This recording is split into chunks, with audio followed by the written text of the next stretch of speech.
I'm Coach Juan of Blue Steel Boxing Academy. And I am Omar of Blue Steel Boxing Academy. We just coming off a show, June 26th, the Doyle Bear toe-to-toe boxing show down at Lock 3 in Akron, Ohio. Our next show will be August 2nd, 2014, Saturday at 5 o'clock. We're honoring Todd Hickman. Todd Hickman's Future of Boxing Fight Show. Todd was a great amateur, and it's an honor to give a dedication to him, just like we did to Doyle Bear. So we just reaching back and honoring those that was before us. We are Blue Steel Boxing Academy, and we also supporting Akron boxing gyms like Akron Boxing Academy, Northside Boxing Gym, Terminator Boxing, Rock Hard Cash, Double Trouble. So wherever you're at in your community, young children, young kids, young adults, if that gym is in your neighborhood, please get out there and get to that gym and get inside the gym. Put the guns down and pick up the gloves. Let's stop killing each other and let's do something positive. This is our second show this year, and we do have 2 more shows coming up, which would be September 20th at Ball Street Fitness Center, and that's Keep It in the Ring fight show. And then we have December 6th down at Summit Lake Community Center. It's the Champions Are Forever show. So we're trying to keep it moving with having multiple fight shows here in Akron. And right now, Blue Steel is trying to do that. And so come out and support August the 2nd, Lawton Avenue, the Todd Hickman show.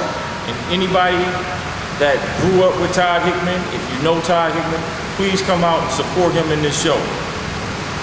And we do have other people that's going to talk about Todd in his life. Thank you.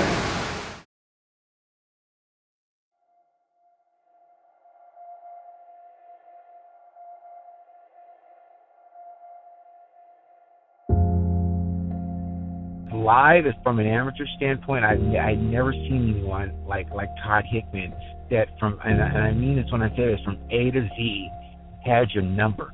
And if you ever talk about 1982, the National Junior Olympics, you talk about Todd Hickman. Todd Hickman cleaned up everyone in that tournament, and he was so sharp, but not that he was so confident, but he just had this energy about him, the way he would prance, not even in the ring, just prance around the environment of the other boxers. You knew he was the standout. I mean, he just the way he was so cocky, so confident, but it was well validated. He was so extremely gifted. And, here you're talking about Akron, and, I'm a huge LeBron James. LeBron James is like my favorite player since he was in high school. I've been following him here, like I said, and I'm a big LeBron guy. And it's like we actually saw LeBron basically before LeBron came, as far from a boxing standpoint, in my opinion. This guy was so talented, and I mean, just incredibly gifted. And then he would go on at 16 years old and do something that, to go on and as a 16-year-old and win national titles, immediately in the seniors. And beating gifted, the late Steve McCory, Michael Collins.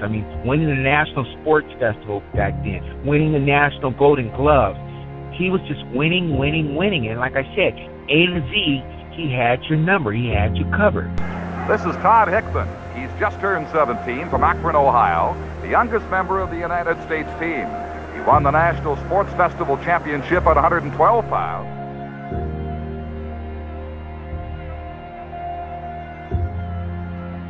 I've seen many amateur boxers.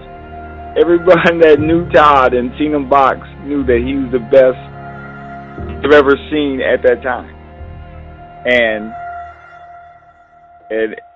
I knew it. I looked up to Todd. I've seen many kids box, many amateurs, and I always thought Todd was just, outstanding and one of the best. I remember when Todd was 16, and I still have my parents still have the book, the amateur boxing book, and he's on the front as the next Sugar Ray. I think that's the only time in amateur history they put somebody on the front of the front cover of the magazine and say the next Sugar Ray, because he was that good. And to have a 16-year-old kid win the U.S. championships, which was the AAU at that time, and the Golden Gloves in the same year at 16, you beating guys in their 30s, guys in their late 20s that are established. The amateur boxing championships in Munich, and young Hickman, just 16 years of age, gave the more experienced Collins quite a lesson in boxing. Hickman decisively winning their semifinal bout by a 4-1 score among the 5 judges. So a big upset for Hickman.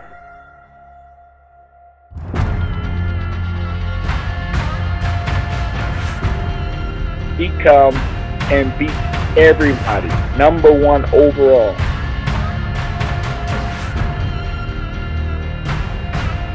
Think about it, he beat Steve McCory, and Steve McCory won the '84 Olympics, gold medalist.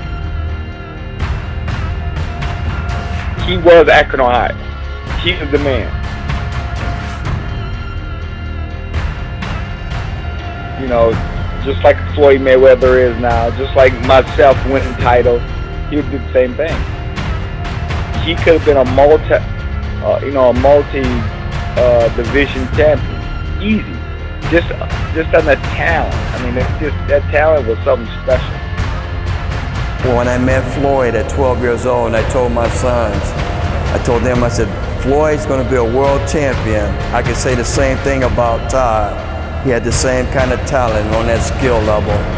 I think he would have been a world champion.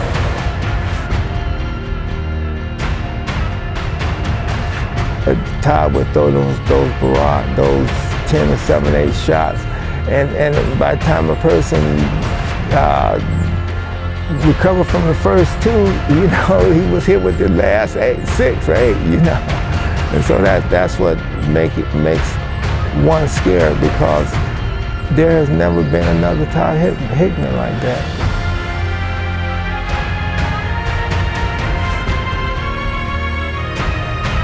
I mean, he had some of the fastest hands. Fast. Oh man, I mean, he was fast. I never seen nobody faster than him. As an amateur, he won more amateur titles than anybody that I ever knew. It was hard to hit him. It was hard to hit him. He could move real good. They couldn't hit him. I seen him knock heavyweights around in Akron after he got too big for me. Because I was 125 forever. I mean, honestly, the first time I saw him, it reminded me of Sugar Ray Leonard. That's who it reminded me of. I mean, he was quick, he was fast, and I mean, he would pecker you to death. And I mean, he could go all day, but that was the thing. He was slick. Like the guy said that he had never seen somebody besides him and Roy Jones. That's how he was. I mean, you were just watching. I mean, there was times where people would come. I mean, people was coming from Canton, Massillon, just to watch him. I mean, they was coming from different cities to come and watch him train.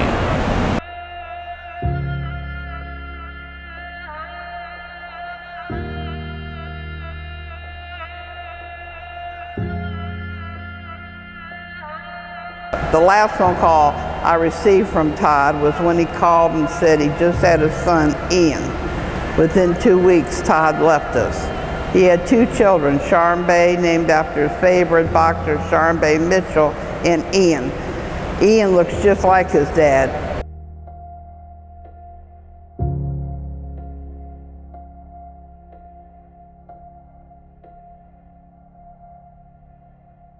You know, the one thing that I want to say about my dad, you know, him being taken, you know, from us, it affected so many people. And I think back on, you know, just the struggles me and my brother has had and how different our life, I get emotional when I start talking about, but how different our lives would have been. So,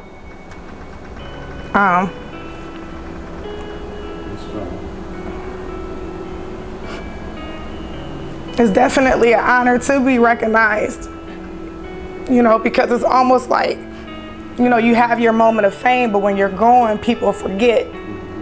And, you know, we don't remember him. So the memories that we have is living through everyone else and the things that everyone else says. You know, I have a few memories because I was 6. But, you know, Ann was 5, and when you know, my dad definitely would have went pro, and our lives definitely would have been different. And it's a hard thing not to have your father in your life. You know, it's hard for me, so I can only imagine it for my brother. And I just want to say thank you for doing this, and thank you everyone who's just sharing their experiences, you know, with him, and, you know, allowing us to get to know our father through everyone else. So thank you. But Thank you. I get so emotional talking about that. Yeah. He just was a character. He was a character that was different and stood out from the very beginning. He loved the underdog. He did some work with the Summit County Mental Retardation Group and the Special Olympics.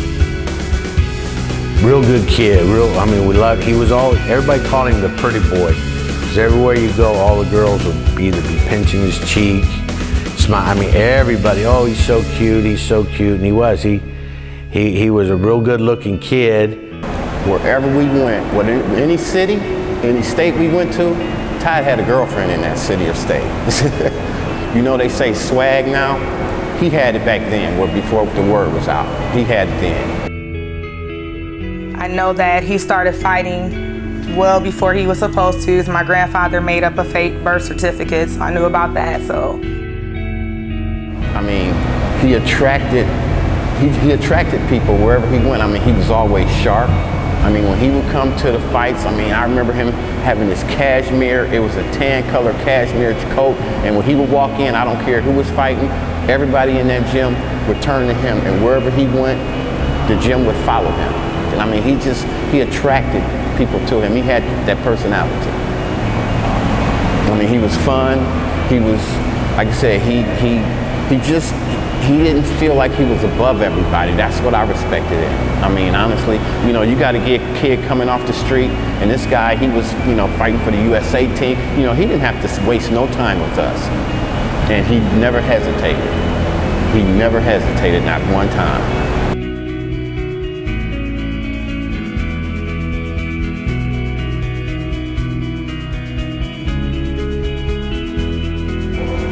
Well, Leonard ain't got nothing on Todd if Todd would have stayed around.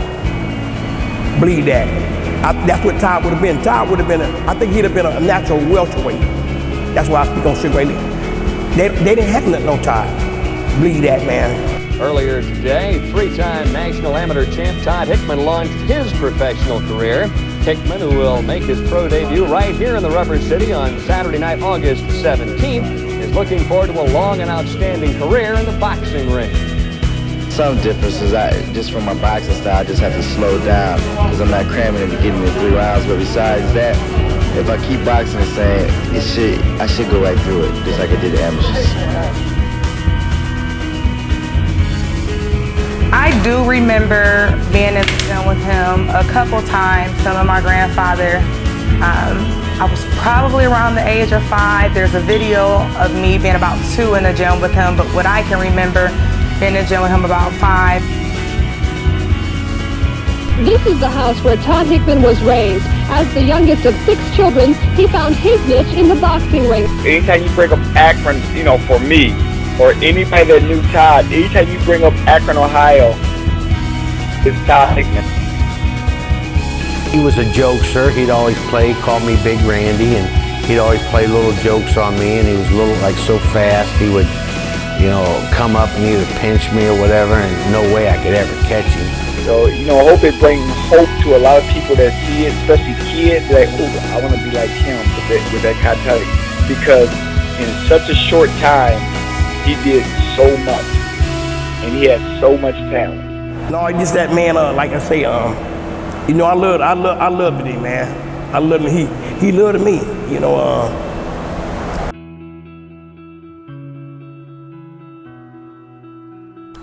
A Todd Hickman only comes once or twice in a lifetime.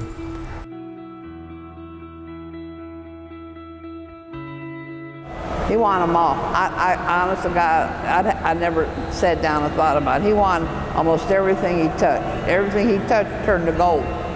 Seriously. He should be champ of the world right now, honest to God. It was a great loss for Akron. Great loss for me. I miss him.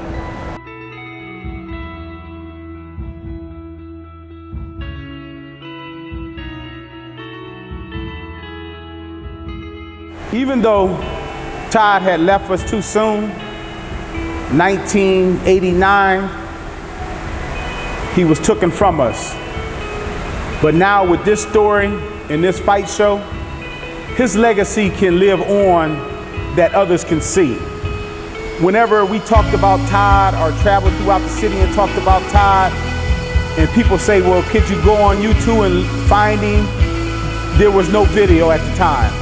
So now, through his daughter and family, we're able to present to you this video, and I'm pretty sure that now, the guy that everyone talks about through the country, they can see Todd Hickman live. If they didn't know him, they can see him now through YouTube and experience what we experienced up close, and as friends and as family members, what we seen, the talent in this young man. So please enjoy.